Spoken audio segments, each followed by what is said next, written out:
What's up internet, my name is Nikki and today I'll be doing my May wrap up. I'm really excited for this because May was a good month for me to read. I ended up reading a total of 8 books, which is really good for me because usually I end up reading about 3 or 4 books a month, and this surpassed everything. So it was really exciting. Out of those 8 books, I only have 3 of them in physical copy. The rest are on my Kindle. But all I have to say is that I will eventually get them in physical form just because they were so good.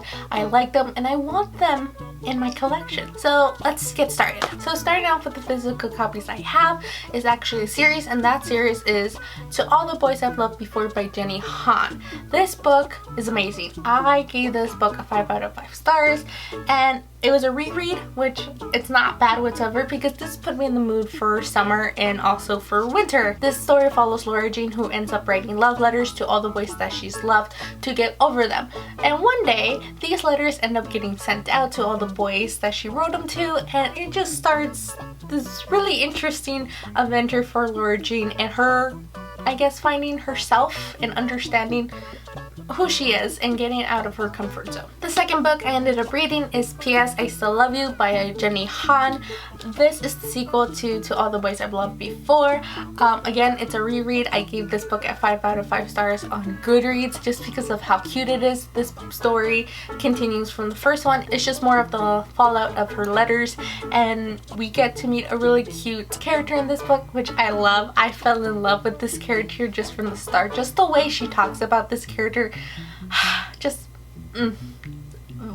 it's like my favorite. I know it's the sequel, but favorite. The next book I ended up reading in the month of May is Always and Forever, Lara Jean by Jenny Han. This is the last book in the series. I really enjoy this. I gave this a 5 out of 5 stars. There's some stuff I want to talk about, so I will be doing a fangirl talk about it if you're interested in hearing my thoughts on it. So the next book I read in the month of May is actually a short story, and that is Kindred Spirits by Rowell. So I ended up buying this on my Kindle. It was actually on sale, so I grabbed it up because I love Rowell and I could not pass this up. This story follows 2 characters who are in line to go see the new Star Wars movie, and it's just adorable and cute and really short and sweet, and it's just it's adorable. It's adorable. That's all I can really say. I gave this a 5 out of 5 stars on Goodreads. So the next book that I ended up reading in the month of May is actually a reread, and that is The Kingsman by Nora.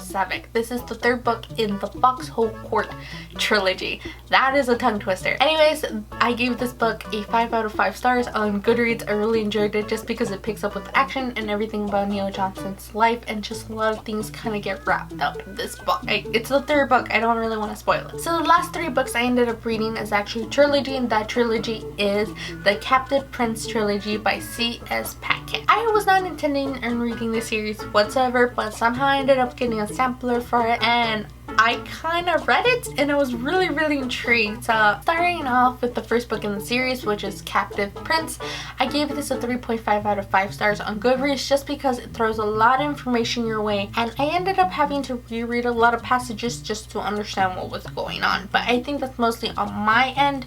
So yeah, the story revolves around Prince Damien, who is next in line for the throne but ends up getting dethroned by his stepbrother, who ends up selling him as a pleasure slave to his enemy, and it just follows from there where Prince Damien has to survive in enemy territory being a pleasure slave to Prince Laurent, who is technically his enemy, but at the moment both countries are on a peace treaty, and Prince Damien hopes that Prince Laurent does not realize who he actually is. So the next book in the series is Prince Gambit. I gave this a 4 out of 5 stars on Goodreads. It was good.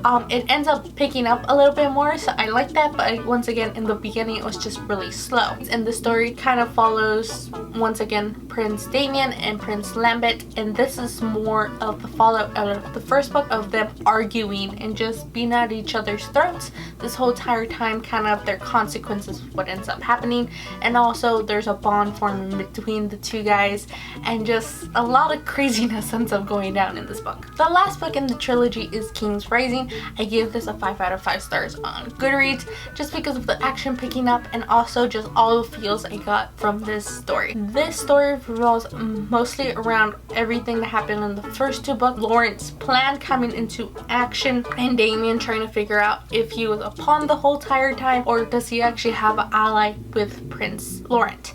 So it was really good, it was really actiony, and I just really enjoyed it. So that is it for my May wrap up. Out of curiosity, have you guys read any of the books? Are you guys gonna read any of the books? I would like to know. So tell me in the comments below. So yeah, if you like this video, please give it a thumbs up. If you want to see more, please subscribe. If not, that's cool. I usually try to upload Monday, Wednesdays, or Fridays. So yeah, I catch you later. Bam!